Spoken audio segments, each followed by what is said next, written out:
Hello friends, welcome back to law school. Chapter 2 general explanation section 6 to 52A में बताया गया है। Part 1 हमने देख लिया था, आज हम देखेंगे इसका पार्ट 2 जो कि 21 से स्टार्ट होता है। हमने पहले कहा था मैंने इसे कि हम इसे 3 पार्ट में पढ़ेंगे, क्योंकि 6 से 52A का अगर पूरा एक लेक्चर बनेगा तो बहुत लंबा हो जाएगा। तो 21 क्या कहता है? Public servant. तो ये पब्लिक सर्वेंट को डिफाइन नहीं करता है, इसमें पब्लिक सर्वेंट की क्लासेस को बताया गया है कि कौन कौन से पर्सन पब्लिक सर्वेंट में आते हैं। इसमें 12 क्लासेस बताई गई है पब्लिक सर्वेंट की, कौन कौन से पर्सन इसमें आएंगे। इसको डिफाइन नहीं करा है कि पब्लिक सर्वेंट होते क्या है, जैसे कि मिलिट्री, नोवेल, एयरफोर्स या कोर्ट ऑफ जस्टिस के officer, juryman, assessor, member of a panchayat, ये सब क्या आ जाएंगे? पब्लिक सर्वेंट में आ जाएंगे। ठीक है। और कई बार इसे केस लॉ से भी बताया जाएगा कि कौन कौन से पर्सन पब्लिक सर्वेंट में आते हैं, तो इसे कई बार ऐड भी किया जा सकता है कि इस क्लासेस में ये पर्सन भी ऐड है। ठीक है। सेक्शन 22 मूवेबल प्रॉपर्टी की बात करता है। मूवेबल प्रॉपर्टी में इंक्लूड होगी सारी टाइप की कॉर्पोरल प्रॉपर्टी। कॉर्पोरल प्रॉपर्टी होती क्या है?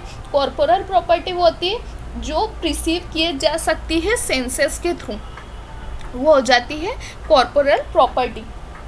ऐसी प्रॉपर्टी जिसका पोजीशन हम ले या दे सकते हैं, जिसका पोजीशन हम किसी को ट्रांसफ़र कर सकते हैं या किसी से हम वो पोजीशन ले सकते हैं, वो हो जाती है कॉर्पोरल प्रॉपर्टी। तो हर टाइप की, जितनी भी टाइप की कॉर्पोरल प्रॉपर्टी है वो क्या हो जाएगी?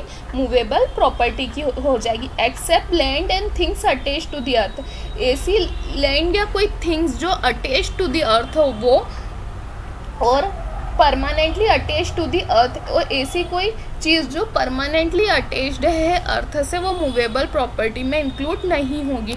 R K Dalmia and others versus Delhi administration case में क्या कहा गया? The definition of movable property in this section is not exhaustive. इसकी मूवेबल प्रॉपर्टी की जो डेफिनेशन है वो एग्जॉस्टिव नहीं है।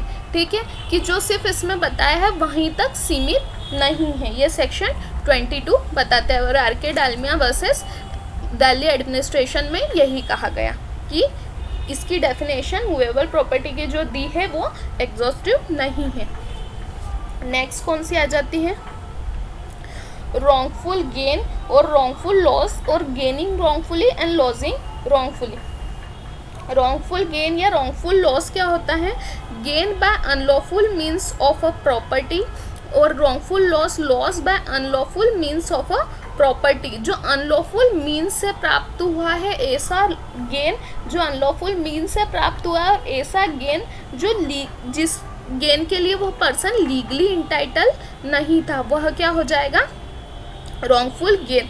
और loss by unlawful means of property, पर जिसके लिए वह लीगली पर्सन इंटाइटल था, उस लॉस को होने के लिए वो पर्सन लीगली इंटाइटल था, वो हो जाएगा रॉन्गफुल लॉस। इसे हम एक एग्जांपल के थ्रू समझते हैं, ऐसे आपको नहीं समझ में आएगा कि रॉन्गफुल गेन या रॉन्गफुल लॉस होता क्या है। तो क्या होता है? ए और बी दो पर्सन हैं। ए बी के घर गया और वहाँ पर टेबल पे उसकी एक डायमंड की रिंग रखी हुई थी। उसको वो रिंग अच्छी लगी, उसने बी की परमिशन के बिना वो रिंग उठा ली और चुपचाप अपने घर ले आया। तो यहाँ पर क्या हुआ? जो ए है उसे क्या हुआ? रॉन्गफुल गेन हुआ। क्यों? क्योंकि वह उस प्रॉपर्टी के लिए इंटाइटल नहीं था, लीगली उसकी थी क्या वो प्रॉपर्टी? नहीं। और लेकिन वह लीगली प्रॉपर्टी किसकी थी? बी की थी। तो उसे क्या हुआ? रॉन्गफुल लॉस हुआ। K. N.. Mehra versus state of Rajasthan case में क्या कहा गया? इसमें क्या हुआ? एक कैडेट था जो इंडियन एयरफोर्स से ट्रेनिंग ले रहा था जोधपुर से। तो उसने क्या करा? एक दिन अपने ऑफिसर की परमिशन के बिना एयरक्राफ्ट लिया और पाकिस्तान में जाके लैंड कर दिया, और वहाँ पर वह अरेस्ट हो गया और वह इंडिया में लाया गया और प्रोसिक्यूट किया गया थेफ्ट के लिए। क्यों किया गया? क्योंकि को वह एयरक्राफ्ट ले जाने की परमिशन नहीं थी, उसके पास कोई ऐसी अथॉरिटी नहीं थी, उससे किसी अथॉरिटी ने नहीं कहा था कि आप ये एयरक्राफ्ट ले जाओ, लेकिन उसने क्या करा, विदाउट द परमिशन, उसकी अथॉरिटी की या उसके सीनियर की परमिशन के बिना उसने क्या करा, वो एयरक्राफ्ट लिया। तो जो जिनका एयरक्राफ्ट गवर्नमेंट का था वो एयरक्राफ्ट वो लिया, तो उन्हें क्या हुआ, रॉन्गफुल लॉस, और उस पर्सन को क्या हुआ, रॉन्गफुल गेन। यह K. N.. Mehra versus state of Rajasthan का केस था। ठीक है, नेक्स्ट कौन सा है, सेक्शन 24 जो डिसऑनेस्टी की बात करता है। डिसऑनेस्टी मतलब बेईमानी से, मतलब ऐसी प्रॉपर्टी या ऐसी कोई थी। अब यहाँ पर उसने क्या करा था, वह रिंग क्या था, उसका इंटेंशन वहाँ पर क्या था, हमने वहाँ पर एग्जाम्पल की बात करी थी जहाँ पर रॉन्गफुल लॉस एक पर्सन को होता है और रॉन्गफुल गेन अदर पर्सन को होता है। तो जिस पर्सन को रॉन्गफुल गेन हुआ उसका क्या था, गलत इंटेंशन था, डिसऑनेस्ट इंटेंशन था। तो सेक्शन 23 एंड 24 कनेक्टेड है, एक दूसरे से ये रिलेटेड है। तो डिसऑनेस्टली उसकी बात करती है जहाँ किसी पर्सन को, एक पर्सन को रॉन्गफुल गेन हो और अदर पर्सन को wrongful loss is said to that thing dishonestly. Whoever does anything with the intention of causing wrongful gain to one person. wrongful gain कैसे हुआ, उस पर्सन को जो अंगूठी ले गए, और wrongful loss कैसे हुआ, जिसकी वह अंगूठी थी उसने उसका इंटेंशन कोई अच्छा तो नहीं था, तो वो इंटेंशन क्या होगा, डिसऑनेस्ट इंटेंशन कहलाता है। वो चीज़ क्या कहलाएगी, डिसऑनेस्टली कहलाएगी। ठीक है, सेक्शन 25 बात करता है फ्रॉड्यूलेंटली की। फ्रॉड्यूलेंटली क्या होता है, इसमें इंटेंशन होता है फ्रॉड का, कि किसी पर्सन का फ्रॉड का इंटेंशन है। एक बार इसको बैरक की लैंग्वेज में देख लेते हैं, क्या कहता है, a person is said to a thing fraudulently if he does that thing with intent to defraud but not otherwise. किसी पर्सन को डिफ्रॉड करने की उससे हुई है, कि किसी पर्सन को डिफॉल्ट करना है उसे, उस इंटेंशन से हुई है, तो ये क्या हो जाएगा, फ्रॉड्यूलेंटली। तो डिफ्रॉड केस में क्या क्या दो शब्द इंक्लूड किए गए, डिसेप्शन और इंजरी। यही doctor Bimla versus Delhi administration में कहा गया कि deception and injury should come under the fraud. ये दोनों वर्ड इंक्लूड होंगे तभी वह डिफ्रॉड कहलाएगा, तभी वह फ्रॉड्यूलेंटली की डेफिनेशन में आएगा, जब उसमें दो चीज़ इंक्लूड हो। A person has done something, कोई पर्सन को कुछ करना ज़रूरी है और he is done with intention to defraud. किसी पर्सन का, उसका इंटेंशन क्या है, किसी पर्सन को डिफ्रॉड करने का है, मतलब डिसेप्शन भी करने का है और साथ में उस पर्सन को इंजरी भी पहुंचाने का है। दोनों इंटेंशन होना ज़रूरी है, मस्ट है इसमें दोनों इंटेंशन होना, कि डिफ्रॉड करना भी ज़रूरी है, डिसेप्शन करना भी ज़रूरी है और उस पर्सन को इंजरी पहुंचाना भी ज़रूरी है। इंटेंशन यहाँ पर डिफ्रॉड करने का होना चाहिए, फ्रॉड करने का उस पर्सन के साथ होना चाहिए। ये सेक्शन 25 बताता है। सेक्शन 26 बात करता है रीज़न टू बिलीव की। किसकी बात करता है सेक्शन 26? रीज़न टू बिलीव की। मतलब क्या होता है,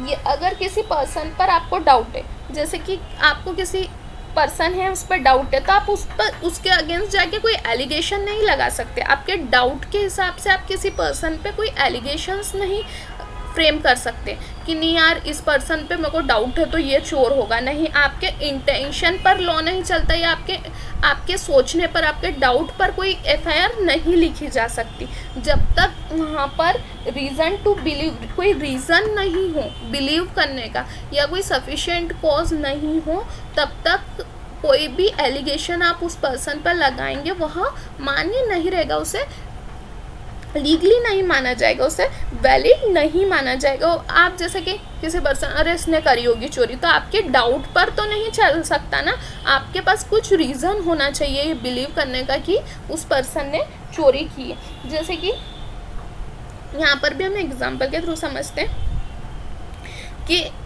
कुछ लोगों का ग्रुप खड़ा है और आप भी वहाँ पर चाय की शॉप पे, आप वहाँ कुछ लोग बातें कर रहे हैं और आप भी वहाँ चाय पीने गए, तो आपने क्या करा कि उन पर्सन की बातें सुनी कि आज हम इस घर में चोरी करने के लिए जाएंगे, ऐसा वैसा प्लान कर रहे हैं। तो आप तब आपके पास क्या हो गया, रीज़न हो गया यहाँ पर बिलीव करने का कि ये लोग चोरी करेंगे। प्लानिंग हो रही है, आपने वो प्लानिंग सुनी तो आप पुलिस को इन्फॉर्म कर सकते हैं उस हिसाब से। लेकिन वहाँ कई लोग बैठे हुए हैं और अपने अपने हथियार निकाल रहे हैं या ऐसे ही कुछ कर रहे हैं, तो आप यूँ नहीं कह सकते कि ये चोरी करने वाले हैं या किसी पर्सन का मर्डर करने वाले। इसका आपके डाउट से कोई रिलेशन नहीं कि आपको डाउट है तो वह चीज़ सही हो जाएगी, नहीं। यहाँ पर रीज़न होना चाहिए बिलीव करने का, अपनी बातों पर बिलीव करने का रीज़न होना चाहिए, ये सेक्शन 26 कहता है। सेक्शन 27 बात करता है property in possession of wife, clerk और सर्वेंट। यदि कोई प्रॉपर्टी या ज्वेलरी वाइफ के पास है तो यह माना जाएगा कि वह उस हस्बैंड या उस ऑनर की ही मानी जाएगी। जैसे कि कोई प्रॉपर्टी या कोई ज्वेलरी किसी वाइफ, क्लर्क या सर्वेंट किसी के पास है तो वह उनकी, कभी वो गलत चीज़ में यूज़ हो रही है तो वह ये माना जाएगा कि वह उस ऑनर की है जिसकी वह प्रॉपर्टी है, मतलब उसके हस्बैंड की मानी जाएगी, या क्लर्क और सर्वेंट में उसके ऑनर की मानी जाएगी। यह कहता है सेक्शन 27। पर लेकिन इसमें बात होती है उस पर्सन को पता होना चाहिए, जो ऑनर है उसे पता होना चाहिए कि मेरी वाइफ या मेरे क्लर्क या मेरे सर्वेंट के पास ये ज्वेलरी या प्रॉपर्टी है। यही सेक्शन 27 कहता है। इसकी डेफिनेशन देख लेते हैं। When property is in possession of person's wife, clerk और servant on account of that person, उस पर्सन के अकाउंट में होना चाहिए, मतलब उस पर्सन के नॉलेज में होना ज़रूरी है वो बात। अगर उस पर्सन के नॉलेज में नहीं हुई तो आप यह नहीं कर सकते कि नहीं फिर भी उसकी नहीं, जब तक उस पर्सन के नॉलेज में नहीं हुई तब तक यह नहीं माना जाएगा। It is in the persons possession with in the meaning of this code, ठीक है। अब इसमें एक एक्सप्लेनेशन भी दिया है। अ पर्सन एम्प्लॉयड टेम्परेरी और on a particular occasion in the capacity of a clerk और सर्वेंट इज अ क्लर्क और servant with in the meaning of this section. यदि कोई पर्टिकुलर ओकेजन पर यह टेम्परेरी भी काम कर रहा है उसके यहाँ तो वह क्लर्क और सर्वेंट इस डेफिनेशन में इंक्लूड है। यही एक्सप्लेनेशन कहता है इसका कि यह पर्सन उसमें इंक्लूड माना जाएगा, ठीक है। अब नेक्स्ट डेफिनेशन क्या कहती है, काउंटरफीट की।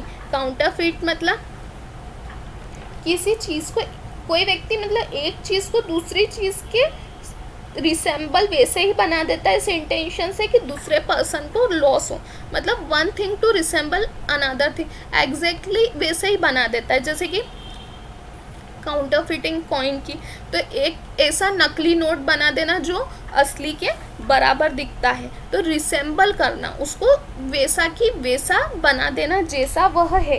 तो इसमें क्या आ जाएगा, causing one thing to resemble another thing, resemble करना।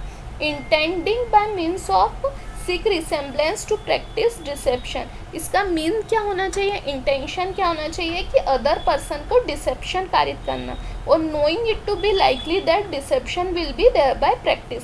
काउंटरफिटिंग के लिए ये एसेंशियल नहीं है कि इमिटेशन एग्जैक्टली वैसी हो, ठीक है, एग्जैक्टली वैसी हो ये ज़रूरी नहीं है, लेकिन कोई व्यक्ति एक चीज़ को दूसरी चीज़ के ठीक वैसे ही बनाता है जिससे किसी व्यक्ति को नुकसान हो या कोई हानि हो या लोगों को डिसेप्शन होता है, तो वह क्या हो जाएगी, काउंटरफिटिंग कहलाएगी, ठीक है। Counterfeit occurs in offences relating to coin in chapter 12, offences relating to property marks and currency note in chapter 18। इसका एक्सप्लेनेशन क्या होता है, imitation should be exact. Imitation क्या होना चाहिए, एग्जैक्ट होना चाहिए, यह इसेंशियल नहीं है, ये हमने पहले भी देख लिया। ये शैल प्रिज्यूम की सेक्शन है कि शैल प्रिज्यूम का इसमें इम्पोर्टेंस है। अनुमान सुनी सुनाई बातों पर होता है। प्रिजम्पशन क्या होता है, लॉ की होती है या फैक्ट की होती है, तो प्रिजम्पशन क्या हमेशा फैक्ट पर डिपेंड होती है। एक फैक्ट को देखकर दूसरे फैक्ट के बारे में प्रिज्यूम कर लेना, अनुमान लगा लेना, ठीक है। तो प्रिजम्पशन ऑफ फैक्ट कौन कौन सी होती है, रिब्यूटेबल और इरिब्यूटेबल, 2 टाइप्स की प्रिजम्पशन है, रिब्यूटेबल एंड इरिब्यूटेबल। इसमें हम क्यों बात करें, क्योंकि एक्सप्लेनेशन सेकेंड में दिया गया है कि शैल प्रिज्यूम की यहाँ सेक्शन है, शैल प्रिज्यूम किया जाएगा इसे, ठीक है। सेक्शन 29 डॉक्यूमेंट की बात करता है। डॉक्यूमेंट्स मीन्स क्या हो जाते हैं, किसी पदार्थ पर या लेटर पर फिगर मार्क्स द्वारा एक्सप्रेस करना या डिस्क्राइब करना कि जो इंटेंडेड टू बी यूज्ड और विच में be use as a evidence of that matter, as a evidence of that matter, that matter के लिए यूज़ किया जा सके, एविडेंस के यूज़ में। एक्सप्लेनेशन 1 क्या कहता है इसका? It is immaterial by what means or upon what substance the letter, figure or marks are formed, whether the evidence is intended for or may be used in a court of justice or not। ठीक है, explanation 1 ये कहता है कि ये immaterial है कि किस सब्सटेंस पर लेटर, फिगर्स और मार्क्स फॉर्म किए जाए, whether the evidence is intended to be used और which may be use in a court of justice और नॉट। इसके कुछ इलस्ट्रेशंस है वो भी देख लेते हैं। A power of attorney is a document, a cheque upon a banker is a document, a writing expression the terms of contract वो भी एक डॉक्यूमेंट कहलाएगा, अ मैप और प्लान डॉक्यूमेंट में आ जाएगा, अ राइटिंग कंटेनिंग डायरेक्शन और instruction to be used. कोई हम देखते हैं कई जगह पत्थरों पे मार्क्स रहते हैं कि यहाँ जाना है वहाँ जाना है, राइट लेफ्ट के एरोस बने रहते हैं, वह भी डॉक्यूमेंट की कैटेगरी में आ जाता है। कई मैप्स बने हुए हैं, प्लान्स बने हुए हैं, ये सारी चीज़ें क्या आ जाती हैं? डॉक्यूमेंट की कैटेगरी में है।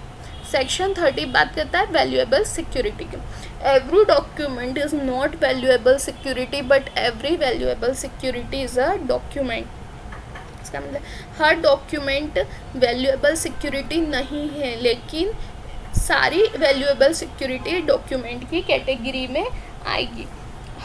यह कहता है सेक्शन 30 वैल्यूएबल सिक्योरिटी के अंतर्गत ऐसा डॉक्यूमेंट आता है जो डॉक्यूमेंट किसी व्यक्ति का legal right create, exchange, transfer, restrict, exchange और रिलीज़ करता हो, या जिसके द्वारा कोई व्यक्ति को यह एक्नॉलेज हो कि वह लाइबिलिटी के, लीगल लाइबिलिटी के अधीन है या नहीं। हमेशा ओरिजिनल कॉपी ही वैल्यूएबल सिक्योरिटी में आएगी। ठीक है, वैल्यूएबल सिक्योरिटी मतलब कोई ऐसा लीगल राइट जिसे हम डॉक्यूमेंट के थ्रू एक्सटेंड कर सके, क्रिएट कर सके या रिस्ट्रिक्ट कर सके, ऐसी चीज़ें क्या आ जाती है?